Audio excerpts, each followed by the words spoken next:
السلام علیکم listeners, please subscribe my channel, also like and share it. آج جو میں ناول سٹارٹ کرنے جا رہی ہوں وہ ایک ریکویسٹڈ ناول ہے، شکست فاتحانہ، جو کہ تحریر ہے نادیہ امی کی۔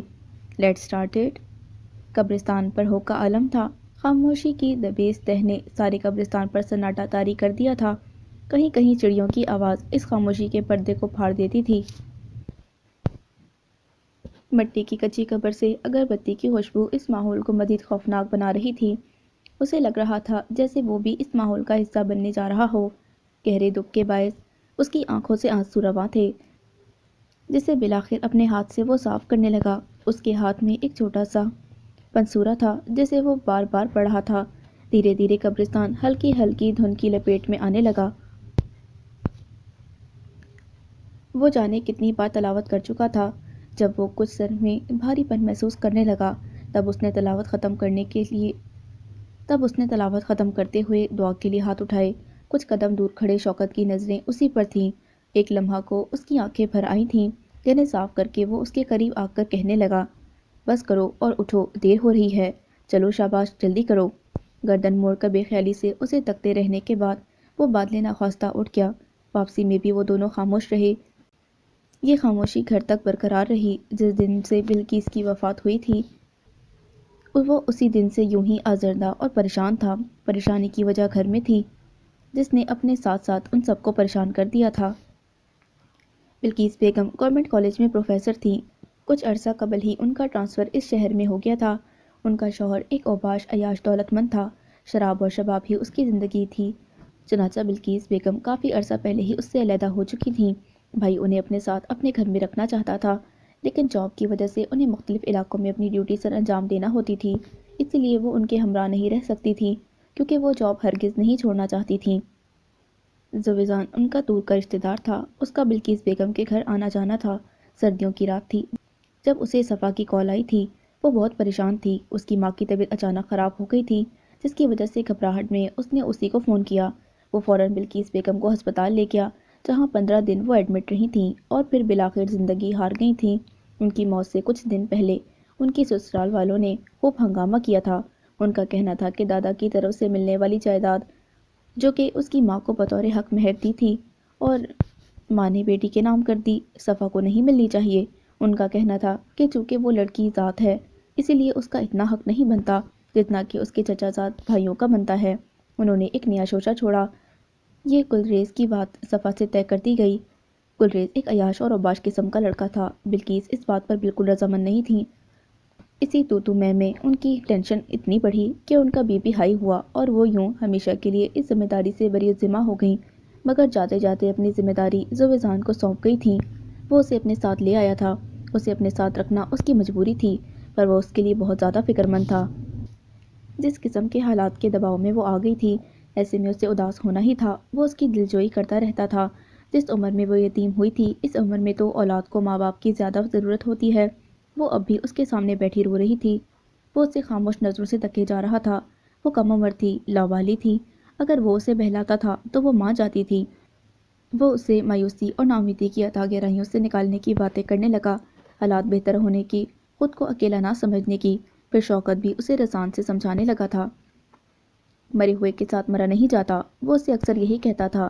بالآخر اسے صبر آ ہی گیا۔ وہ کالج جانے لگی تھی۔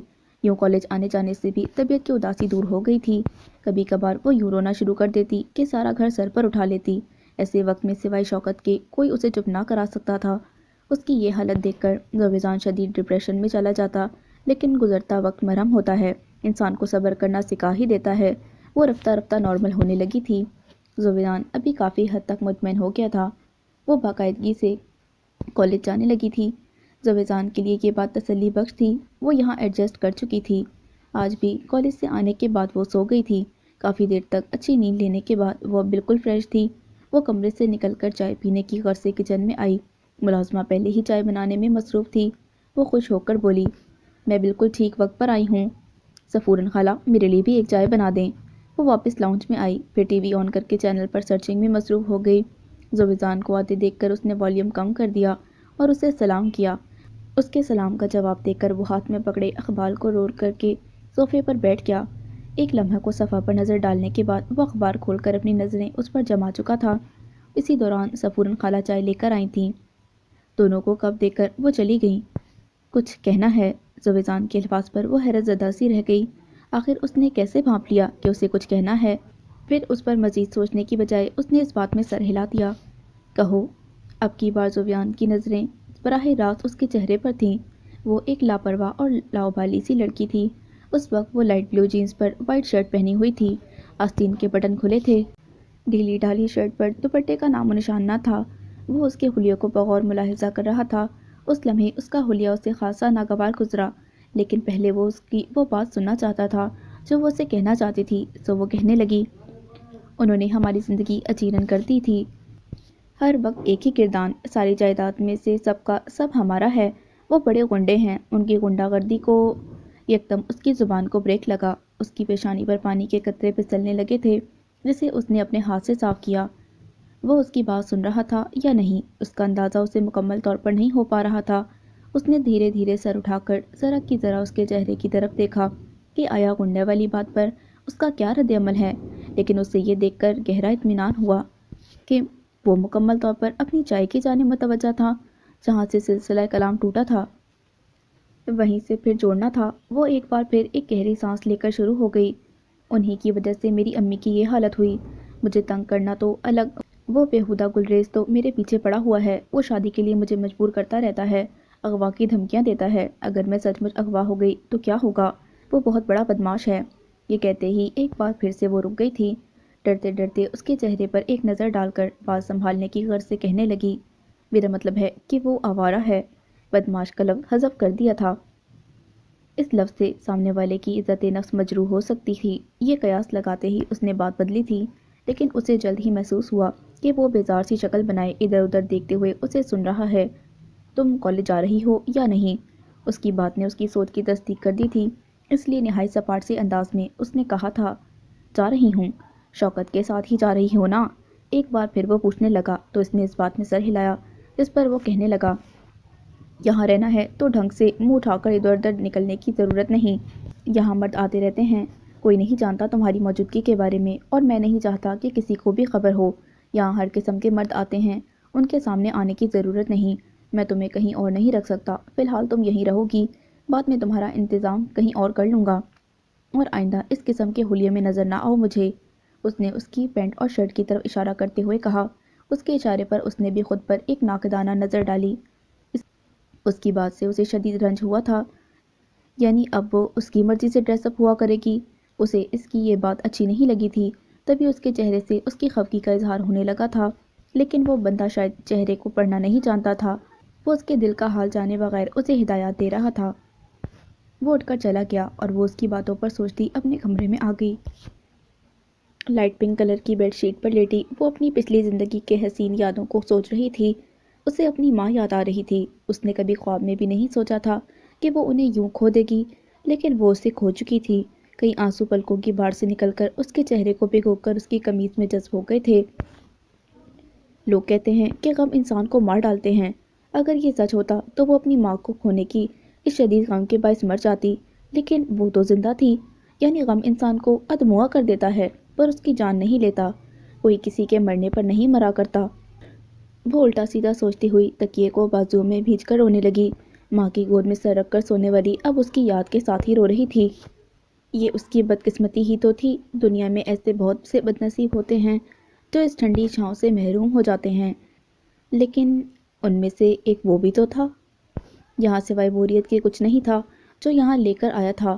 وہ تو شاید اس کو بھول گیا تھا۔ اس کی روٹین اسے بالکل ڈل اور بورنگ لگ رہی تھی۔ اس وقت بھی اپنے لیے چائے بنا کر وہ کپ ہاتھ میں لیے باہر آئی۔ گیسٹ روم سے باتوں کی آوازیں آ رہی تھیں۔ گیسٹ روم کا ایک دروازہ جو کہ برآمدے میں تھا، اس لیے اسے باتوں کی آواز صاف سنائی دے رہی تھی۔ بے خیالی میں اس نے گیسٹ روم کا دروازہ کھولا اور جھانکنے لگی، لیکن یکدم وہ سٹپٹا گئی۔ وہاں ایک دو نہیں، پورے 15-16 مرد تھے۔ سب کے سب اس کی جانب متوجہ ہوئے۔ وہ گھبرا کر جلدی سے دروازہ بند کر گئی۔ اس نے اکثر کی چہروں پر مسکراہٹ دیکھی تھی اور اس نے اپنی طرف دیکھتے زویزان کی نظروں کو بھی نوٹ کیا تھا۔ وہ تیز تیز قدموں سے اپنے روم میں آئی تھی۔ بے وقوفی کی اس نے حد کر دی تھی۔ یکا یک اس کی توجہ اپنے حلیے کی جانب مبذول ہوئی۔ وہ بلو جینس اور وائٹ شرٹ میں ملبوس تھی۔ اب کیا ہوگا؟ وہ حقیقی معنوں میں ڈر گئی تھی۔ اب وہ بے یقینی سے سارے کمرے میں چکراتی پھر رہی تھی۔ رات کے کھانے پر اسے ملازمہ بلانے آئی تھی۔ وہ اطلاع دیتی چلی گئی۔ اسے شدید بھوک لگ رہی تھی اور پھر اس کے خیال میں اس نے ایسی کوئی حرکت نہیں کی کہ جو مرنے مارنے والی ہو۔ وہ خود کو ڈھارس دیتی ڈرائنگ روم میں چلی آئی۔ سلام خود بخود منہ سے بے وقت نکلا تو فوراً ہی کرسی گھسیٹ کر بیٹھ گئی۔ اس نے اس کے سلام کا جواب دیا اور خاموشی سے کھانا کھانے لگا۔ وہ بھی کھا رہی تھی مگر نوالے حلق میں پھنس رہے تھے۔ بھوک شدید تھی لیکن دل نہیں چاہ رہا تھا۔ 2-4 لقمے زہر مار کرنے کے بعد وہ اٹھ گئی۔ اسے اٹھتے دیکھ کر وہ بولا، بیٹھ جاؤ اور کھانا کھاؤ۔ مجھے بھوک نہیں، وہ منمنائی۔ میرے کمرے میں جاؤ، میں آ رہا ہوں، مجھے تم سے ایک بات کرنی ہے۔ اسے اپنے کمرے میں جانے کا حکم دے کر وہ سوئی ڈش اپنی پلیٹ میں نکالنے لگا، جسے دیکھ کر اس کے منہ میں بے ساختہ پانی بھر آیا تھا۔ لیکن چونکہ وہ بھوک نہیں ہے کہہ چکی تھی اس لیے اسے جانا پڑا۔ وہ مردہ قدموں سے اس کے کمرے میں گئی اور بیڈ پر پاؤں لٹکا کر لیٹ گئی۔ ذہن میں مناسب الفاظ ترتیب دے کر وہ اپنے بچاؤ کی راہیں تلاش کر رہی تھی۔ ڈانٹ یقینی تھی اس لیے بچاؤ کے بہانے گھڑنے لگی۔ وہ کچھ دیر بعد اندر آیا۔ اسے یوں لیٹے دیکھ کر اس نے حالت مجبوری دروازے پر دستک دی۔ وہ چونک کر اٹھ بیٹھی اور سر جھکا گئی۔ وہ کارنر میں ایک بڑی کرسی اٹھا کر بیڈ سے ذرا فاصلے پر رکھ کر اس پر بیٹھتے ہوئے بولا، جب میں نے تمہیں منع کیا تھا کہ تم منہ اٹھائے ادھر ادھر نہیں جھانکتی پھرو گی تو اس کے باوجود تم کیوں آئیں ادھر؟ اس کا لہجہ دھیما مگر انداز سخت تھا۔ مجھے نہیں پتا تھا کہ وہاں اتنے مرد ہوں گے۔ اس کے دفاعی جملے کو آگے بڑھنے سے روکتے ہوئے وہ فوراً جواباً بولا، جب تمہیں پتا تھا کہ اندر کوئی ہے تو اندر آنے کی کیا ضرورت تھی؟ اب کی بار وہ سخت لہجے میں بولا، غلطی ہو گئی۔ اس نے فوراً اعتراف کر لیا۔ وہ پہلے پہل تو اسے چند لمحے دیکھتا رہا، پھر گویا ہوا، منع کیا تھا نا میں نے کہ مجھے اس لباس میں نظر نہ آؤ۔ دونوں بازو کرسی کے ہینڈل پر جمائے، دونوں ہاتھوں کی مٹھیاں بنائے وہ اسے سخت نظروں سے دیکھ رہا تھا۔ میرے پاس یہی ڈریسز ہیں، میں کہاں سے لاؤں باقی کپڑے؟ تم کل شوکت اور سفورن خالہ کے ساتھ جانا، وہاں سے ڈھنگ کے کپڑے خریدو اور یہ سارے کپڑے تم پھینک دو یا کسی کو دے دو، آئندہ میں نہ دیکھوں۔ وہ اسے وارن کر رہا تھا۔ اس کے الفاظ پر اس نے بے پناہ شرمندگی محسوس کی تھی۔ گردن کچھ اور بھی جھک گئی تھی۔ جاؤ اب۔ اجازت ملتے ہی وہ سرعت سے اٹھی اور اس کے کمرے سے نکل کر ایک پرسکون سانس لے کر اپنے کمرے میں چلی آئی۔ وہ سیکنڈ ایئر میں تھی۔ وہ کالج باقاعدگی سے جا رہی تھی۔ گلریز والا معاملہ ٹل گیا تھا۔ زویزان کے سمجھانے پر وہ بآسانی سمجھ گیا تھا۔ یہاں آ کر وہ اب کافی مطمئن تھی۔ اب اسے کسی قسم کا کوئی خوف اور ہراس نہیں تھا۔ اب وہ یکسوئی سے پڑھ سکتی تھی۔ وہ اسے ہر مہینہ باقاعدگی سے رقم دیا کرتا تھا۔ اب بھی وہ اس سے کہہ رہا تھا، کسی بھی چیز کی ضرورت ہو تو مجھ سے کہو، اگر میں نہ ہوں تو شوکت سے کہہ دیا کرنا۔ وہ اس بات میں سر ہلا گئی۔ اس کے جاتے ہی وہ پھر سے اپنے اسائنمنٹ کی جانب متوجہ ہو گئی، لیکن ذہن کہیں اور تھا۔ وہ کسی اور دیس کی خاک چھان رہا تھا۔ گلاس ونڈو کے پاس کھڑی وہ باہر لان میں موجود حضرات کو دیکھے جا رہی تھی۔ وہ سب جوس کے گلاس ہاتھ میں پکڑے آپس میں بول رہے تھے۔ وہ بھی ان سب کے درمیان موجود تھا، لیکن وہ ان سب میں سے مختلف تھا۔ وہ یونانی دیوتا جیسا حسن رکھتا تھا۔ وہ کسی بات پر مسکرا رہا تھا۔ وہ دور سے ہی اس کی مسکراہٹ کو دیکھنے لگی۔ بے ساختہ اس کے دل سے ایک شکوہ ابھرا۔ وہ تو کبھی اس کے سامنے نہیں مسکرایا، یا اس کی ذات ہی اتنی تکلیف دہ ہے کہ اس سے اس کی مسکراہٹ ہی چھین گئی۔ اس شکوے نے غم کی اور پھر غصے کی شکل اختیار کی، اس لیے اس نے پردہ کھینچ لیا اور واپسی آ کر میگزین کی ورقگردانی کرنے لگی۔ شوکت کے ہمراہ وہ شاپنگ کرنے گئی تھی۔ اس نے اپنے لیے موسم کی مناسبت سے کپڑے اور کچھ جوتے وغیرہ خریدے۔ ٹیلر کو کپڑے دے کر وہ گھر آنے کی بجائے ایک فرینڈ کے گھر چلی گئی تھی۔ اس نے شوکت کو بعد میں پک کرنے کا کہا تھا۔ شوکت اس کو چھوڑ کر چلا گیا۔ شوکت کو تنہا آتے دیکھ کر زویزان نے صفا کے بارے میں پوچھا۔ وہ اپنی دوست کے گھر گئی ہے، کہہ رہی تھی کہ بعد میں لینے آ جانا۔ شوکت اس کے مقابل بیٹھتے ہوئے بولا۔ ان دونوں میں کافی بے تکلفی تھی۔ شوکت کی بات پر اس کے ماتھے پر شکنیں پڑ گئیں، لیکن وہ کچھ بولا نہیں۔ کچھ دیر بعد اس نے شوکت کو اسے لینے کے لیے بھیجا۔ وہ اس کے ساتھ آ تو گئی، لیکن چہرے پر ناراضگی تھی۔ آئندہ جب بھی کہیں جانا ہو مجھ سے پوچھ کر جانا، بغیر بتائے تم کہیں نہیں جاؤ گی۔ بغیر بتائے تم کہیں نہیں جاؤ گی۔ شوکت کے جانے کے بعد یہ بات اس نے صفا سے کہی تھی۔ میں اپنی دوست کے گھر گئی تھی، اس نے دو بدو جواب دیتے ہوئے کہا تو وہ نہایت سخت نظروں سے دیکھتے ہوئے بولا، آئندہ پوچھ کر جانا، میں نے کہا ہے۔ اس نے خاموشی اختیار کر لی۔ وہ نوٹ کر رہی تھی کہ وہ کچھ پریشان سا ہے، کچھ الجھا ہوا۔ وہ سارا سارا دن گھر سے غائب رہتا لیکن رات کو گھر لوٹ آتا۔ ایک دن اس پریشانی کی وجہ سمجھ میں آ گئی تھی۔ اس نے اسے اپنے کمرے میں بلایا تھا۔ اسے پتا تھا کہ اب مزید احکامات صادر ہوں گے۔ وہ بیڈ سے ٹیک لگائے اس کا انتظار کر رہا تھا۔ اس کے آتے ہی وہ اٹھ کر نیچے کارپیٹ پر رکھے کشن پر بیٹھ گیا، اسے بھی پاس پڑے کشن پر بٹھایا اور کہا۔ بات شروع کرنے میں وقت پیشی آ رہی تھی لیکن کرنی ضروری تھی، اس لیے وہ بول پڑا۔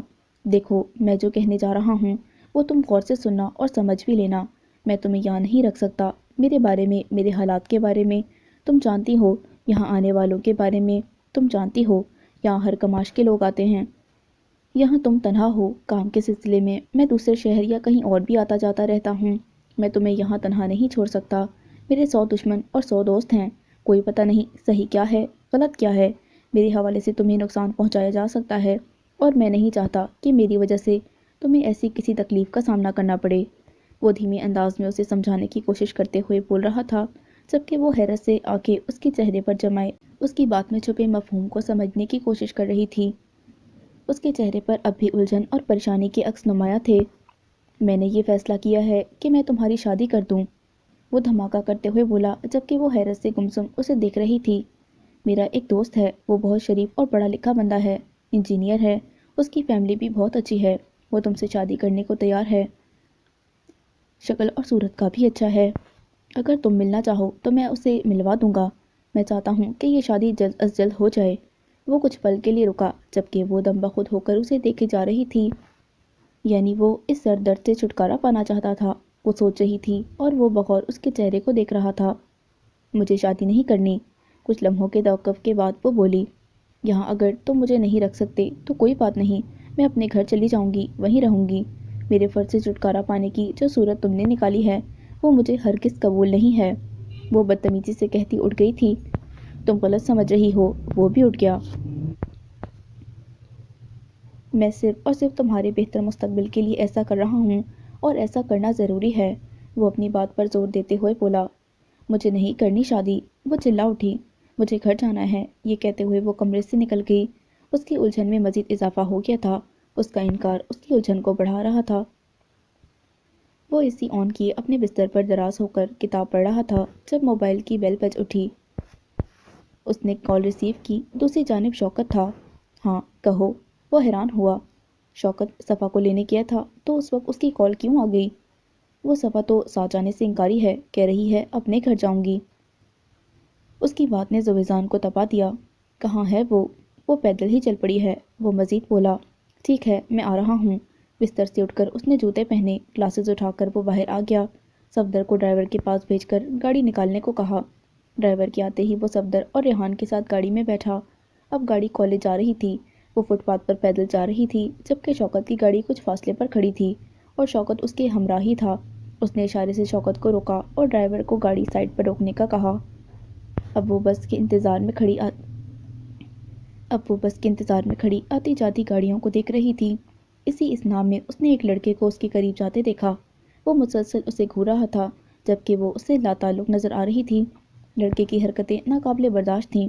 اس کے دماغ اور دل میں آندیاں سی چلنے لگیں۔ جاؤ ریحان، بلاؤ اسے، اس نے پچھلی سیٹ پر براجمان ریحان سے کہا۔ ریحان اس کے پاس گیا لیکن کچھ ہی پل بعد مایوسی سی شکل بنا کر لوٹ آیا۔ وہ نہیں آ رہی۔ وہ خود ہی گاڑی سے اترا۔ وہ اسے اپنی جانب آتا دیکھ چکی تھی لیکن انجان بن گئی۔ وہ اس کے نزدیک پہنچ گیا۔ چلو آؤ، وہ سخت لہجے میں بولا۔ نہیں، میں اپنے گھر جاؤں گی، وہ اٹل اور قطعی لہجے میں بولی۔ اس نے نہ آؤ دیکھا نہ تاؤ اس کی کلائی مضبوطی سے پکڑی اور کھینچتا ہوا گاڑی کی طرف لے گیا۔ گاڑی کا دروازہ کھول کر اس نے اندر کی جانب پٹکا اور اس قدر زور سے پٹکتے کہ اس کا سر ڈیش بورڈ سے لگا۔ وہ خود بھی بیٹھ گیا۔ ریحان اور صفدر، تم دونوں اس لڑکے کے پاس جاؤ اور اسے ذرا سبق سکھاؤ۔ وہ دونوں اس لڑکے کے پاس گئے۔ صفا بار بار زویزان کو انہیں روکنے کا کہہ رہی تھی لیکن وہ بالکل نہیں سن رہا تھا۔ آپ منع کریں انہیں ورنہ میں، اس کی طرف سے کوئی رد عمل نہ پا کر وہ دروازہ کھولنے لگی جب پھرتی سے اس نے اس کا ہاتھ پکڑا اور اسے گاڑی سے اترنے سے روکا۔ وہ مر جائے گا، وہ رہان سی ہو گئی۔ کچھ پل تک اسے دیکھتے رہنے کے بعد اس نے کھڑکی سے سر نکال کر انہیں ہاتھ سے اشارہ کر کے واپس آنے کو کہا۔ وہ دونوں واپس آ گئے۔ ان کے بیٹھتے ہی گاڑی سٹارٹ ہو چکی تھی۔ گلاسز آنکھوں پر چڑھائے وہ اس وقت بالکل ریلیکس موڈ میں دکھائی دے رہا تھا، جیسے کچھ ہوا ہی نہ ہو۔